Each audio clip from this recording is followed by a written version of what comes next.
Essa é a nossa roda de leitura. Bem-vinda! Esse é um arquétipo maravilhoso.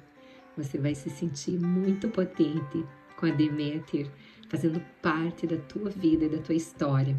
Então vamos conhecer o mito da Deméter para a gente poder saber como é que a gente lida com ela. Então tá, eu vou contar aqui do meu jeito. Vamos lá. Era uma vez no coração da Grécia Antiga a Perséfone, com as deusas virgens, brincavam no jardim, colhendo flores. Eram jovens, eram livres, riam. Imagina essa cena.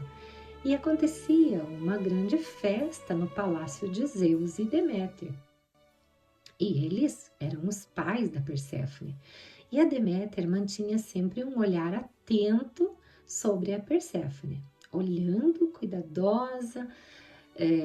No hino homérico, há somente referências a Perséfone, que nessa ocasião era chamada ainda de Core. Core é uma menina donzela virgem sem atribuição nenhuma, ela ainda não tinha um trabalho como deusa, né? Ela não era ainda uma deusa, ela era filha da Deméter e de Zeus, mas ainda não tinha sua própria atribuição. Então ela, chamada de Coré, brincava desse jeito. A Deméter mantinha sempre um medo porque era uma menina bonita e ela já tinha percebido olhares com segundas intenções ali para Perséfone. Então até aqui só a beleza da Perséfone era registrada no hino e no poema homérico, né? Em um minuto, Hades aparece no jardim. Ele era um dos três deuses mais poderosos, né? Hades, a ele todo o submundo compete. Para Poseidon, todos os mares, e para Zeus, todo o resto. Então, os três eram irmãos e governavam todo o mundo. E o que acontece? É que quando Hades aparece, a Perséfone não se assusta, porque era seu tio. Ela o conhecia, mas ele veio com olhares diferentes. E ela ficou um pouco assustada, mas ela manteve um diálogo com ele ali no jardim. As outras três deusas que estavam com ela sumiram e ela ficou por ali. E em algum momento da conversa, ele abre um poço no meio do jardim e pega na mão dela e leva a Perséfone para o submundo. E ela, aí sim, ela se assusta e grita e chama pela mãe, chama pelo pai, mas ninguém escuta. Todo mundo está lá na festa, entretido, e a Deméter se distraiu por algum momento. E ele leva ela para o submundo. Ela sente falta da Perséfone, pergunta para as pessoas, para as meninas, e ninguém viu. Para as outras deusas, né? Ninguém viu. Pergunta aos outros deuses, pergunta para todo mundo. Alguém viu Perséfone? Ninguém viu. E passa o tempo, e passa o tempo, e nesse desespero todo, ela se veste com um manto negro, e ela fica desesperada, e nesse sofrimento imenso, ninguém ajuda, ninguém sabe nada, ninguém dá informação. Ela volta a perguntar para os deuses, ela volta a perguntar para sua família, mas ninguém ajuda. E nesse desespero, ela vê que Poseidon, agora eu vou fazer um aspas aqui, porque aqui não está no hino homérico. Aqui, há uns 300 anos da Era Nova, depois de Cristo, existe um texto que não é do Homero, não está no mito da Deméter, mas é acrescentado pelo geógrafo grego, que ele escreve, ele coloca como parte do mito que vamos colocar para a gente usar a simbologia aqui. Ele coloca que nesse momento a Deméter ela percebe que Poseidon está vindo ao encontro dela. Só que ela percebe que Poseidon não está com o olhar de quem vem para ajudar. Ela percebe que ele está vindo com mais uma investida para cima dela, porque parece que ele sempre teve uma intenção, um desejo por ela. Então, quando ela percebe que ele está vindo com essa intenção, ela foge e ela se transforma numa égua para ela poder correr mais e fugir dele. Só que ele se transforma num cavalo e ele consegue alcançá-la e ele a violenta. E diz nesse trecho acrescido aí pelo geógrafo grego, depois eu coloco para vocês o texto, tudo direitinho sobre essa informação. Ele fala que ela fica grávida e ela tem 2 filhos mais tarde. Uma vai ser a deusa do gelo e o outro vai ser um cavalo. Então é Arion e a deusa da Arcádia, a deusa da neve, do gelo. É bem interessante essa parte, bem triste, mas eu quero acrescentar aqui porque é aquele momento que a gente se sente machucada, quando a gente já tá machucada, sabe? Quando alguém vem e fere você sem dó nem piedade, mesmo você estando atravessando um momento dolorido. Bom, fechando o parênteses aqui desse adendo, né, desse geógrafo, eu volto para o texto homérico agora. Então, pensa que ela tá lá, desesperada, correndo atrás da filha, buscando informações, sem ajuda, e de repente a Hécate é a deusa das encruzilhadas, a deusa das cavernas, da escuridão, ela vem ao encontro da Deméter e fala: eu não aguento mais ver teu sofrimento e eu quero te contar que eu escutei sim os gritos da Perséfone. Então ela acompanha Deméter até Hélios, o rei Sol, porque o Sol com seus raios tudo vê. Então ele viu tudo o que aconteceu e lá foram elas. Aí o rei Sol fala e tudo que ele viu. Zeus permitiu tudo isso e que estava tudo combinado entre Zeus e Hades, e que Zeus considerava que era importante mesmo que a Perséfone tivesse a sua iniciação, a sua vida própria, que já estava na hora, e pelo bem do Olimpo, que ela se casasse com um deus que era poderoso, né? Então ali foi feito um arranjo. A Deméter ficou louca, ficou maluca, ficou tomada de ira. Então, ela abandona o Olimpo, os deuses, ela deixa todos aqueles nos quais ela confiava. Veja, ela estava numa festa no começo do mito, né, dessa história. E depois ela vai embora, ela deixa todo mundo, ela vai com aquele sentimento de fui traída. Cara, eu pensei que eles gostavam de mim, que eles me conheciam, que eles não iam fazer uma coisa dessa comigo. Eu pensei que eu era amada. Que falta de respeito, de consideração, e tomada de ira, de raiva, de cólera, ela vai para bem longe. E ela se afasta da atribuição dela. Cada deus e cada deusa do Olimpo tem uma atribuição. Gaia, ela é a grande mãe. Ela cria a natureza o tempo todo, a fauna, a flora, todos os animais, todas as plantas, sejam frutíferas, sejam nutritivas ou não, sejam, ela criou monstros, ela criou nos mitos, então Gaia, ela cria o tempo todo tudo, sem organizar as coisas, cada uma no seu lugar, para que a gente possa ter uma vida possível, né? Ela é a grande natureza que ela só reproduz, ela tem a grande potência de deixar esse planeta vivo.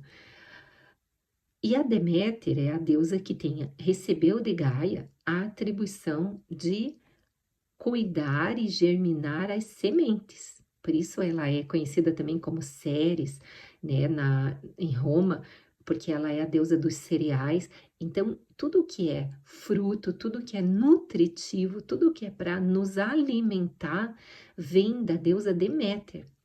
Então, toda a força que a gente empenha na vida para conseguir o nosso alimento, tudo aquilo que a gente coloca na vida que se reproduz em saúde para nós, tudo isso é a Deméter que organiza. É a Deméter que faz com que a gente tenha essa força.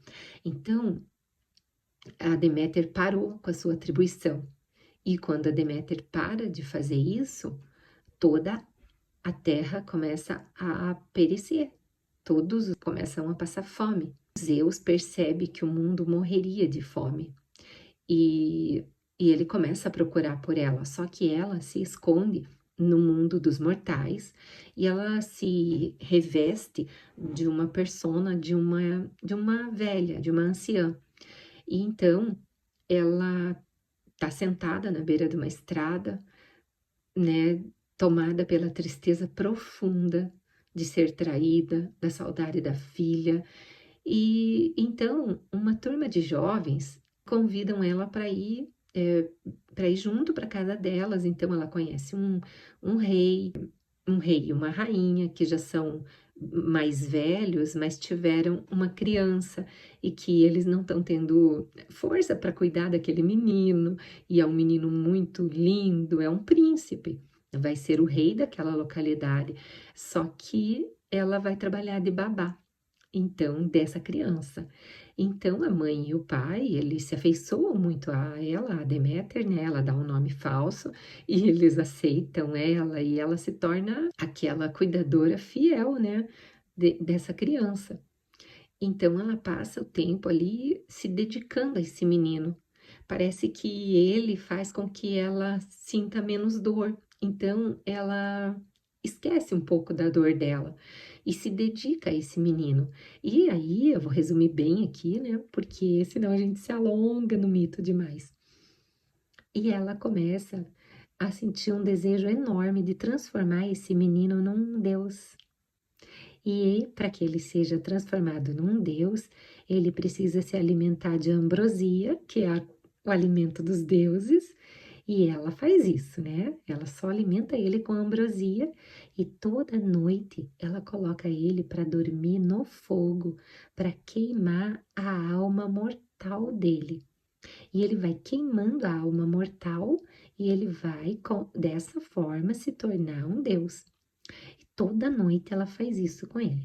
Até que, numa dessas noites, a mãe dele vem olhar para ver se ele tá bem, vem observar, né, o filho, e então ela vê que a Deméter estava colocando ele no fogo.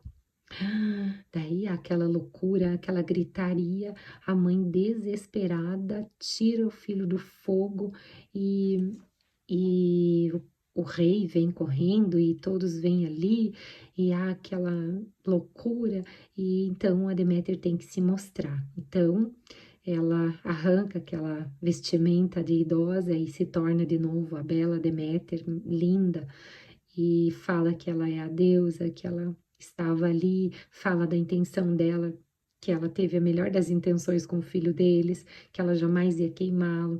Então, mas aí ela decide ir embora e como ela ama muito aquele menino, ela torna ele o primeiro sábio que consegue dominar o cultivo das sementes, potencializando a agricultura. Ela ensina para ele mistérios da agricultura, de como cultivar algumas plantas, de que época é melhor, de como colher. Ela ensina ele a organizar o arado, a colocar bois para puxar o arado.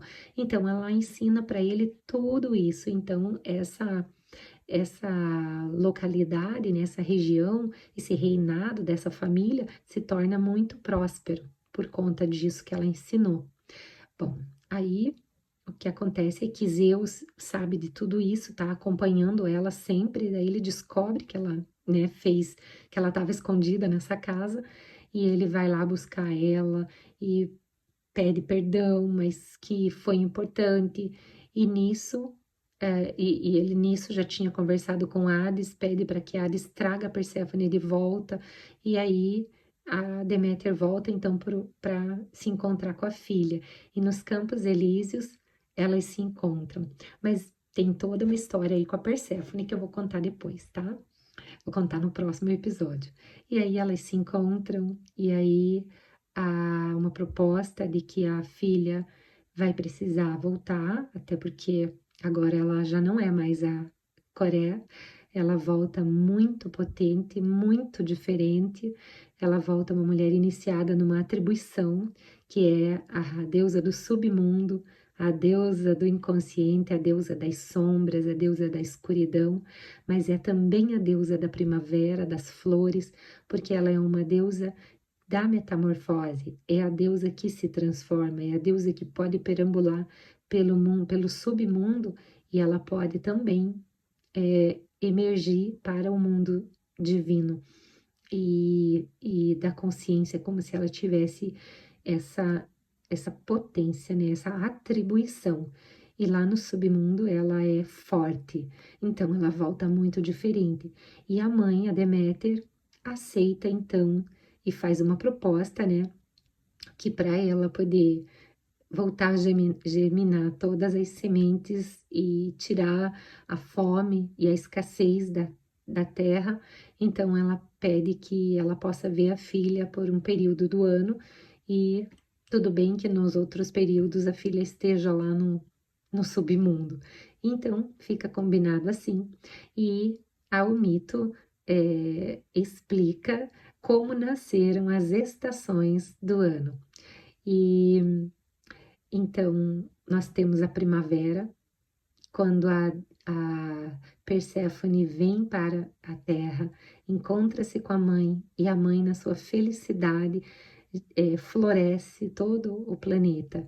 Então, nós temos aí as estações do ano.